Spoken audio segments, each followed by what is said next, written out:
si nous sommes des enseignants, nous devons savoir que nous sommes des enseignants pour le bien-être de l'humanité, pour le bien-être du commun. Et comment maintenant nous devons nous comporter pour que ce bien-être-là soit possible. Nous allons le découvrir dans les ateliers qui viendront après. Mais aujourd'hui, on va découvrir d'abord le guide. Alors, après avoir compris le terme de référence de notre activité de ce jour, qui consiste à vous informer et vous former sur le guide Human Rights are for Everyone, les objectifs spécifiques, c'est-à-dire les étapes que nous allons observer, vont consister à vous informer. Bon, on a d'abord identifié les écoles, on a informé la sous-division, cette étape a été faite. On a identifié les écoles, on a identifié des enseignants par école, et puis nous, à notre niveau, nous avons préparé les outils, nous avons organisé des réunions pédagogiques, et nous sommes à ce jour à l'étape d'organiser l'atelier. C'est ça. Hein? Maintenant, on s'attend à quoi? En venant ici, on s'attend à voir les résultats auxquels nous attendons. C'est-à-dire, le secteur éducatif sera informé sur la vision des Vigloges, dans le contexte de la transformation de la jeunesse congolaise, par les renseignements sur les droits humains. Vous allez comprendre ce que nous sommes. Ok? Dans notre contexte de transformer la jeunesse congolaise, par l'utilisation de l'outil pédagogique intitulé la Déclaration universelle des droits de l'homme. Parce que ça, c'est notre outil mère que nous utilisons pour essayer un peu de transformer les minds de nos œuvres et les amener à adopter des données la politique de valeur et à tout en évitant les anti-valeurs.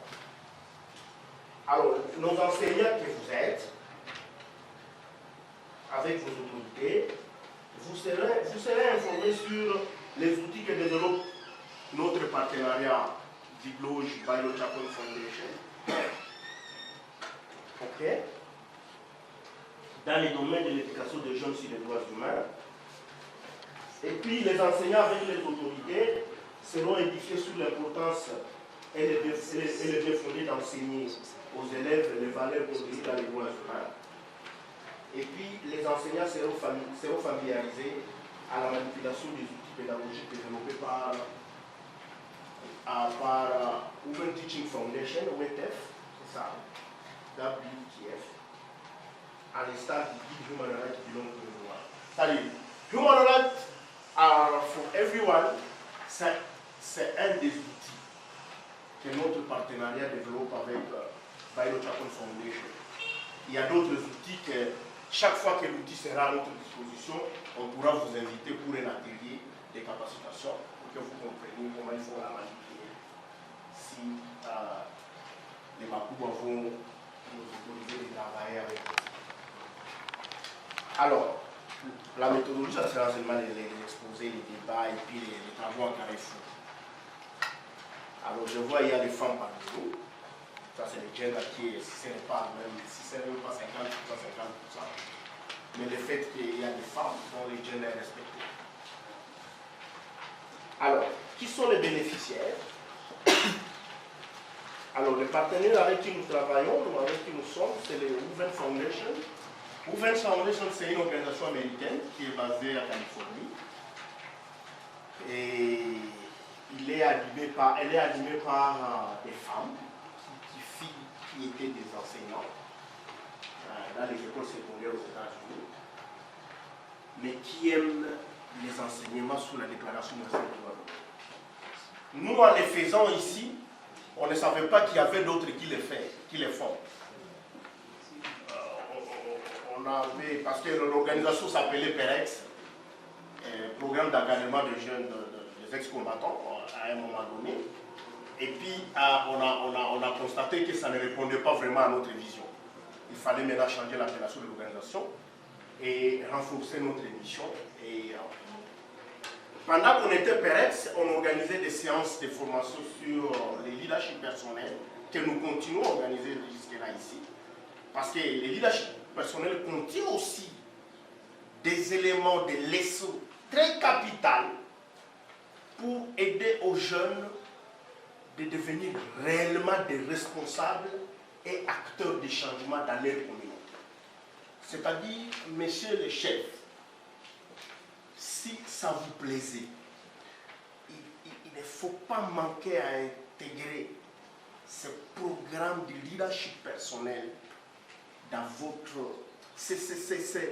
C'est une thématique d'importance capitale pour les jeunes. Parce qu'un jeune qui n'a pas de connaissances sur la transformation communautaire, parce que la communauté doit subir des transformations du jour le jour. Et ces techniques sont développées dans ces outils-là. Comment on travaille pour la transformation de la communauté. Comment on résout les problèmes de la communauté. La jeunesse, c'est une dynamique. C'est une force qu'il faut doter de compétences pour qu'elle soit en mesure de capitaliser cette force-là, de capitaliser son état de la jeunesse. Nous sommes une inspiration. Nous sommes le résultat d'une inspiration.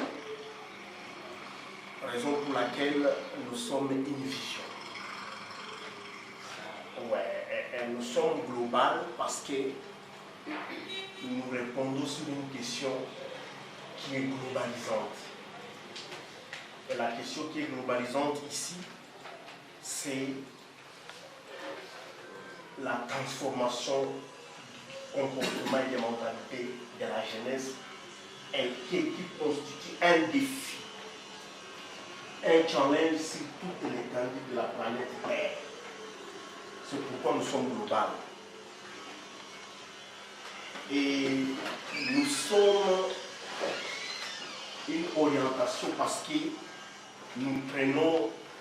nous avons le souci de prendre notre cible d'une situation X vers une situation Y. Donc, nous devons prendre notre cible, nous la prenons d'une situation d'antivaleur vers la situation des valeurs. Raison pour laquelle nous sommes un programme d'orientation. Et notre cible, c'est la jeunesse, parce que vous travaillez avec la jeunesse, vous êtes aussi nos partenaires. Voilà. J'ai bien répondu à la question. Voilà, nous sommes Vision Globale d'Orientation des Jeunes. Nous existons depuis maintenant 6 ans. Et nous sommes déjà opérationnels sur toute l'étendue de la province. Nous avons nos sites que nous appelons Centre d'orientation des jeunes à Béni, à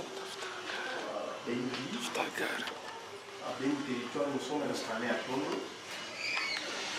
À Béro, nous sommes opérationnels à Kirumba, avec des centres équipés de cette manière.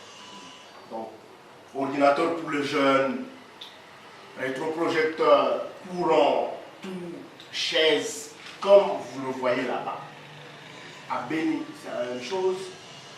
À Boutou, malheureusement, l'M23 nous a perturbé, mais notre centre est opérationnel.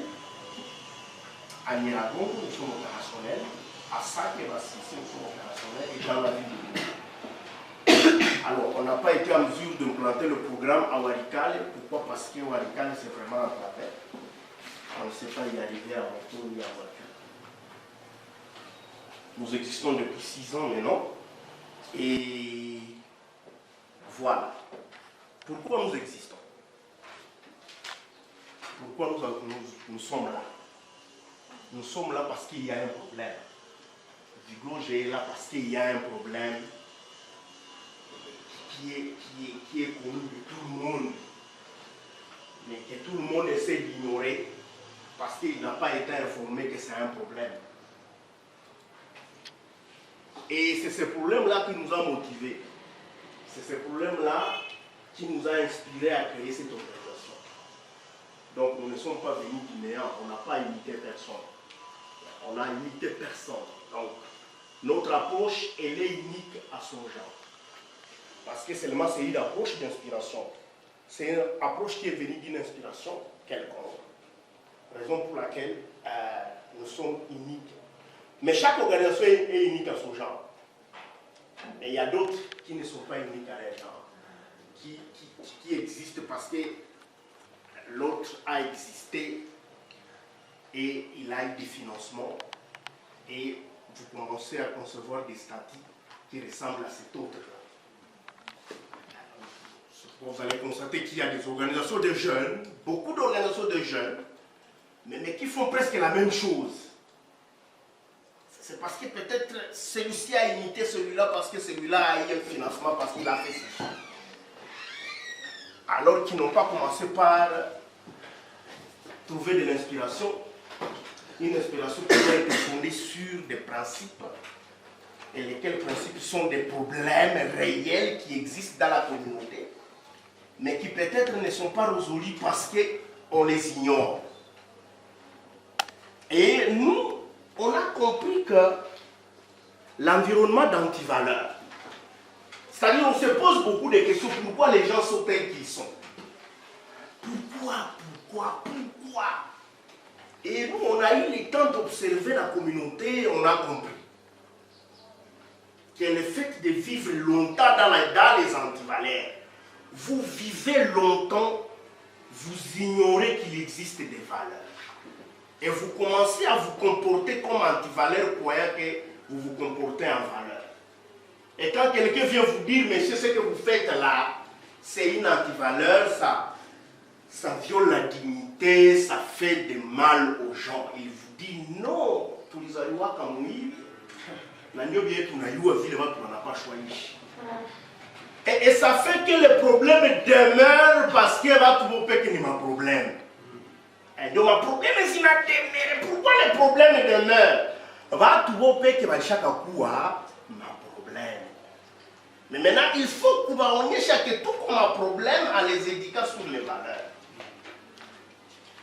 Que les antivaleurs, c'est mal. Même si tu as dit oui en ligne, ça n'a pas un impact négatif, impact quoi d'un.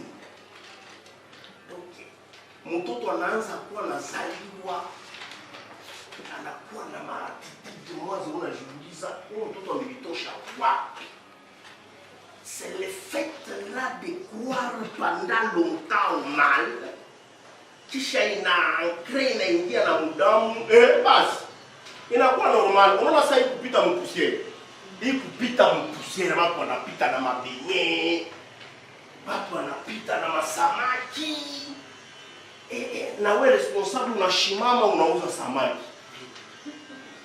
Inachapita poussière parce que seulement le négatif inakuwa na poids sur le positif, na basi watu wanaenda kisha maprobleme zinakuya et les gens pensent que c'est ceux qui dirigent qui ont des problèmes. Non, les watu walitoka mu société ya antivaleur, alors ils commencent à nous diriger.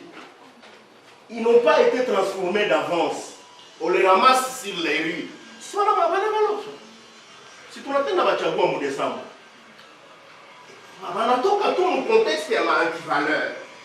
Ils n'ont pas eu le temps d'apprendre sur les valeurs qu'ils peuvent apporter, en plus sur leur manière de vivre. Alors, ça, tu l'as observé, tu as observé tout qui a pris.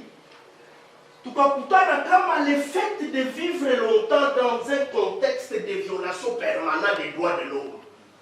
Donc, les gens vivent où les 30 fondamentaux, parce que pour que l'homme vive, ça on montre différemment d'une chaîne, il y a les 30 droits fondamentaux qui sont définis dans la déclaration de ces droits de l'homme. Mais ça, moi, je vais faire découvrir.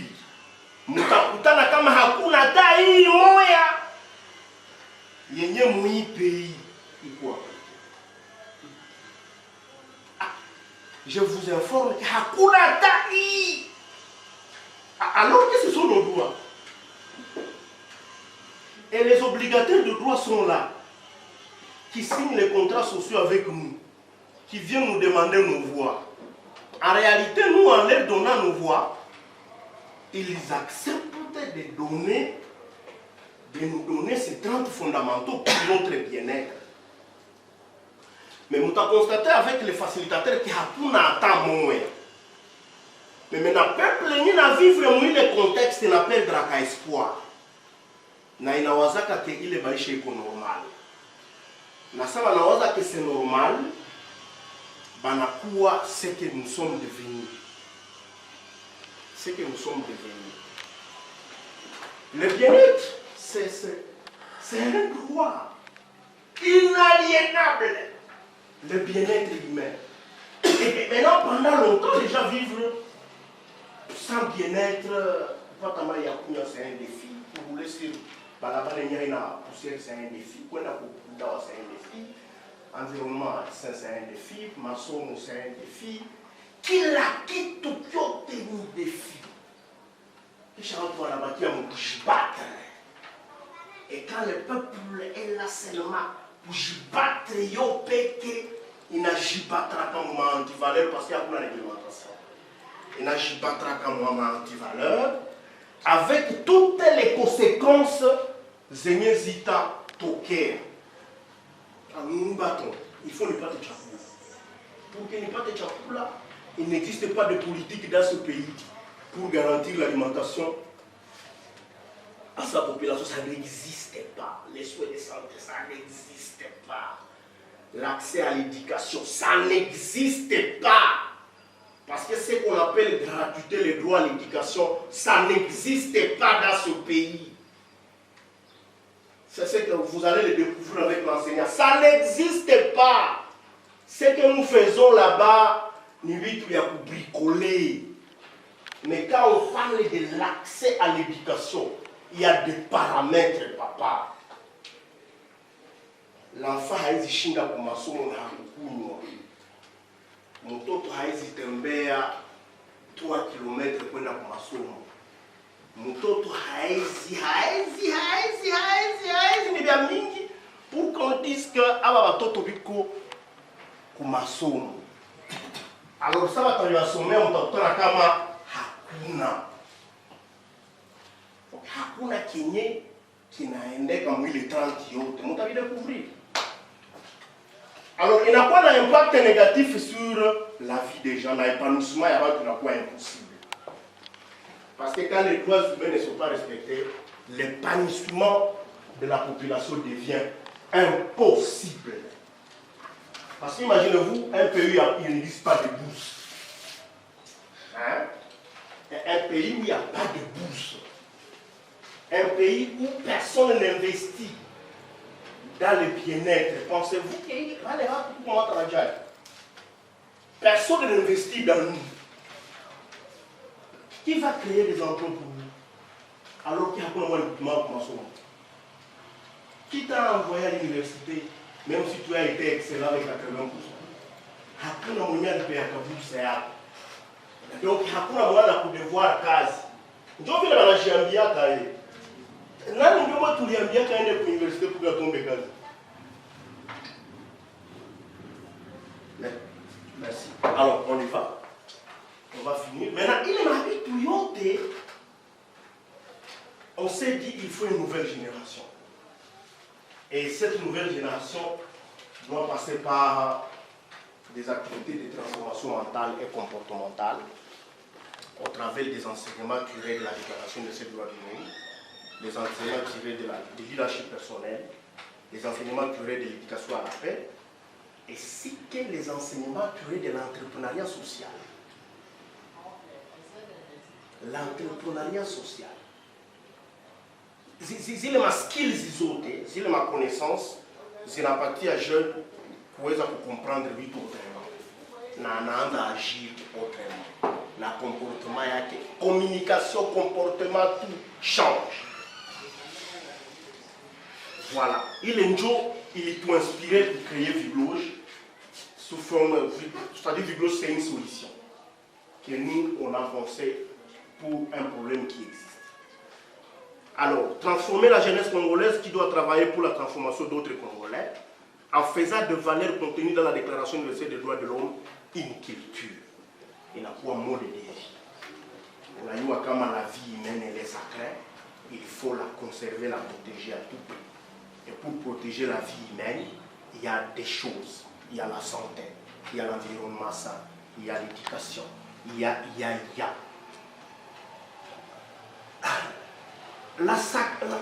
Quand on parle de la vie humaine, elle est sacrée. C'est tout ça. Il faut veiller que l'homme n'a pas de chakula, de balabala ya mzuri, après sécuriser. C'est tout ça. C'est tous ces paramètres-là qu'il faut réunir pour que la vie humaine soit préservée. Alors, c'est pourquoi Moualim va vous parler des principes des droits de l'homme. Il va vous parler de l'indivisibilité des droits. Ukiviolea ya kwanza, zingine zi29 zote zinatolea. Najua kutana zote mpei yetu hakuna tano yenye garantie. Maintenant, la première composante, les deux grandes composantes de cette, voilà, ça ce n'est pas, voilà, ce qui est plus important, c'est, alors pour mettre en œuvre notre approche, nous avons des composantes. D'abord, je veux vous parler de nos missions. Quel est notre objectif? Alors, nous donnons une nouvelle orientation de jeunes Congolais au travers des enseignements sur les valeurs. Ça, c'est vraiment l'objectif majeur des vidéos. Alors, quel est notre profil?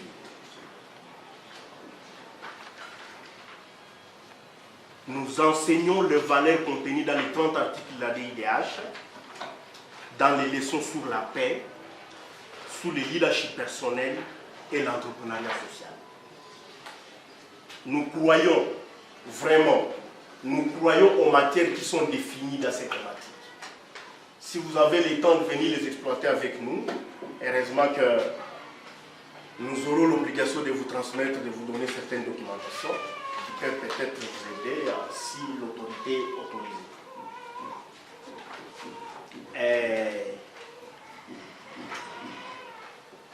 Voilà.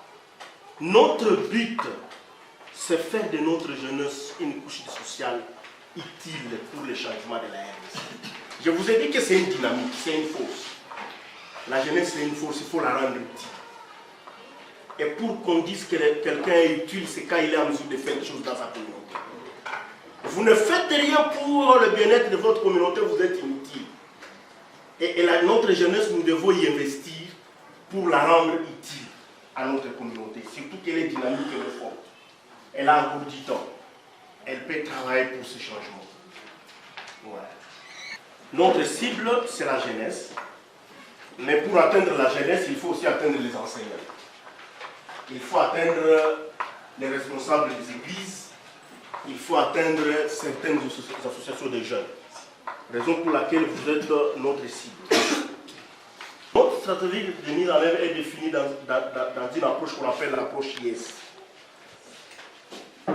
L'approche YES, maman l'anglophone, qu'est-ce qu'on dit là? Yes, yes. Youth. Empowered for solutions. Voilà. C'est ça notre approche. Et nous définissons nos stratégies de mise en œuvre sur base de cette approche. Vous comprenez? C'est-à-dire, cheville cloche, nous autonomisons les jeunes pour qu'ils soient en mesure d'apporter des solutions aux problèmes. Vous comprenez? Nous capacitons, nous donnons des compétences aux jeunes pour qu'ils soient en mesure de donner des solutions, d'apporter des solutions appropriées aux problèmes qui existent dans notre communauté. Et ça doit passer par des stratégies maintenant de mise en œuvre.